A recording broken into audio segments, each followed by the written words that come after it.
Est-ce que tu te souviens de l'histoire de la création dans la Bible, de l'histoire d'Adam et Ève? Honnêtement, je connaissais cette histoire depuis toujours. Mais si quelqu'un m'avait demandé quelle est réellement la signification de cette histoire, je n'aurais probablement pas su quoi répondre.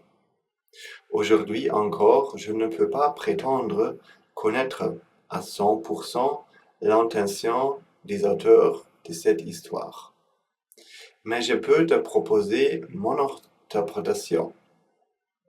Une interprétation qui a commencé à prendre beaucoup de sens pour moi lorsque j'ai appris, au fil des années, à mieux comprendre mon propre esprit et ce qu'est réellement le bonheur. Regardez notre vie.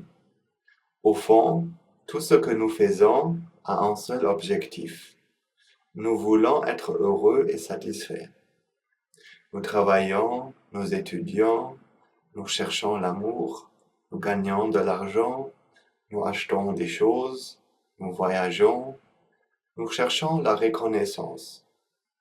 Pourquoi faisons-nous tout cela? Parce que nous espérons que cela nous apportera du bonheur. Et en soi, ce n'est pas un problème. Mais où cherchons-nous habituellement ce bonheur? Nous avons pris l'habitude d'utiliser nos sens pour regarder vers le monde extérieur et y chercher notre satisfaction. Nous voulons voir quelque chose de beau, entendre quelque chose d'agréable, goûter quelque chose de délicieux, sentir un parfum agréable, toucher quelque chose qui nous procure du plaisir. Nous regardons la télévision, nous écoutons de la musique, nous mangeons ce que nous aimons. Et comme le monde semble offrir tellement de plaisirs, nous avons souvent l'impression de ne jamais en avoir assez. Nous voulons toujours davantage, une nouvelle chose, une nouvelle expérience, une nouvelle réussite, une nouvelle source de plaisir. Mais alors quelque chose d'étrange se produit. Nous obtenons ce que nous voulions, et après un certain temps, cela ne suffit plus. Nous recommençons à chercher. Et c'est là que naissent les tensions et les conflits. Parce que notre esprit semble toujours vouloir quelque chose de plus. Nous avons peur de perdre ce que nous avons. Nous avons des attentes. Nous avons des préférences. Et lorsque la réalité ne correspond pas à ce que nous voulons, nous souffrons. Le Bouddha, lui aussi, s'est posé cette question. Pourquoi les êtres humains cherchent-ils tant le bonheur alors qu'ils semblent si souvent insatisfaits? Et selon son enseignement, nous avons fait une erreur fondamentale.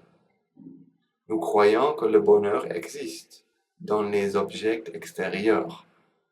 Nous pensons qu'une personne, un objet, une expérience ou une réussite possède en elle-même le pouvoir de nous rendre heureux. Mais est-ce vraiment le cas? Prenons un exemple simple. Imagine une mère qui va au marché avec son enfant. Tout se passe normalement. Puis, soudain, son enfant disparaît. Que se passe-t-il dans son esprit? Elle commence immédiatement à s'inquiéter. Elle cherche son enfant partout. Elle demande aux gens autour d'elle. Elle court d'un endroit à l'autre. Les minutes passent, puis 1 heure, peut-être même plusieurs heures. Son esprit est maintenant rempli de peur, de stress et d'une immense tension. Elle cherche encore. Puis soudain, elle voit son enfant. Il est là, quelques rues plus loin, en train de jouer. Peux-tu imaginer la joie qu'elle ressent à cet instant? Elle est immense. Mais posons-nous une question. Si cette joie se trouvait réellement dans l'enfant, pourquoi la mère ne ressent-elle pas cette même joie intense chaque fois qu'elle regarde son enfant? Pourquoi cette joie apparaît-elle précisément à ce moment-là? Parce que pendant plusieurs heures, son esprit était sous tension.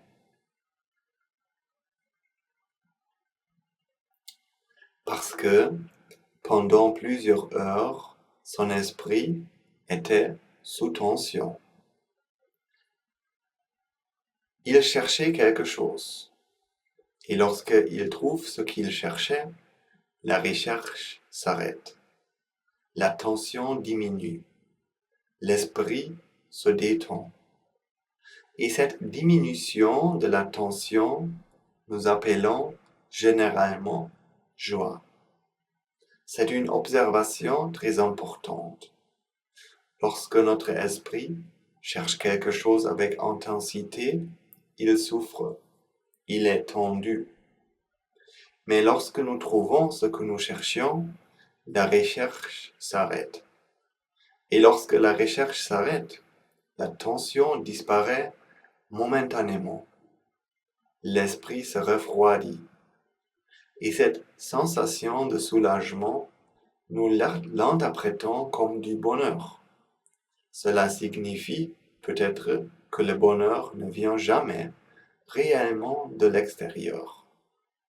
Aucun objet ne nous a jamais donné de bonheur. Tout ce que nous avons vécu s'est produit dans notre propre esprit. Et c'est là que l'enseignement du Bouddha devient particulièrement intéressant. Le Bouddha ne dit pas que le bonheur est impossible.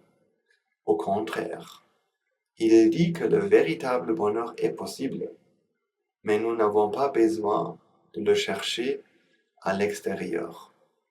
Il est déjà présent. Et c'est ici que nous pouvons voir une parallèle intéressante avec l'histoire d'Adam et Ève. Que devaient faire Adam et Ève lorsqu'ils étaient au paradis? Devaient-ils constamment travailler pour être heureux? Devaient-ils acheter quelque chose? Devaient-ils réussir? Devaient-ils accumuler des possessions? Non. Ils étaient au paradis. Ils n'avaient rien à chercher.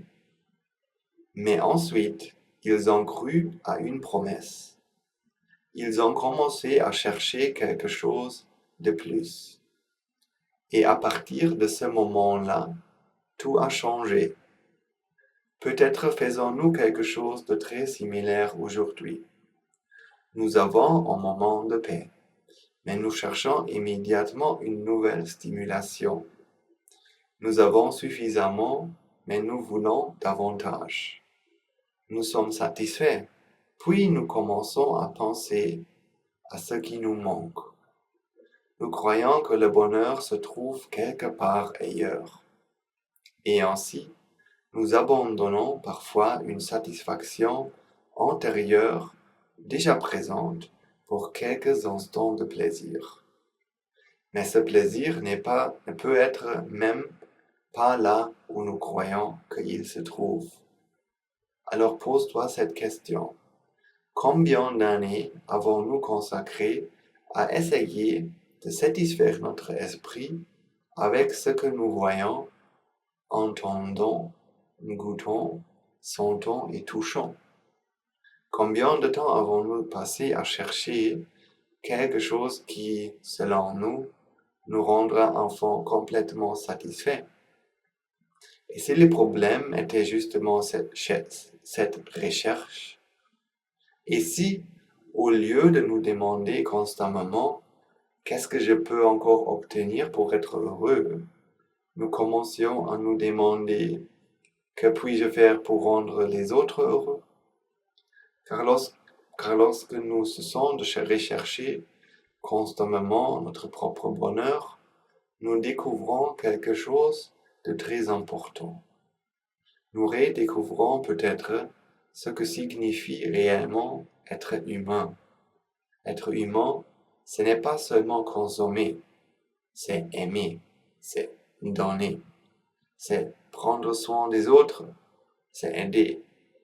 Et c'est précisément cela que nous risquons de perdre dans un monde qui nous répète constamment: tu as besoin de quelque chose de plus. Encore un objet, encore une expérience, encore une réussite, encore une source de plaisir. Mais si tout ce plaisir n'est finalement qu'une diminution momentanée de la tension de notre esprit, pouvons-nous réellement trouver une satisfaction durable en continuant ainsi? Peut-être devrions-nous simplement nous arrêter un instant, observer notre propre esprit, observer nos désirs, observer cette tension qui apparaît lorsque nous voulons quelque chose, et observer ce qui se passe lorsque nous obtenons finalement ce que nous cherchions. Peut-être découvrirons-nous alors quelque chose de très profond. Le bonheur que nous avons cherché toute notre vie à l'extérieur n'était peut-être jamais réellement là. Et nous n'avons pas besoin de croire aveuglément à cette idée. Nous pouvons simplement l'observer par nous-mêmes, observer notre esprit, comprendre comment fonctionne notre recherche du bonheur. Et peut-être qu'à travers cette compréhension, nous découvrirons une forme de sagesse qui ne nous demande pas de croire davantage, mais qui au contraire nous libère. Merci de m'avoir écouté et à très bientôt pour une prochaine vidéo.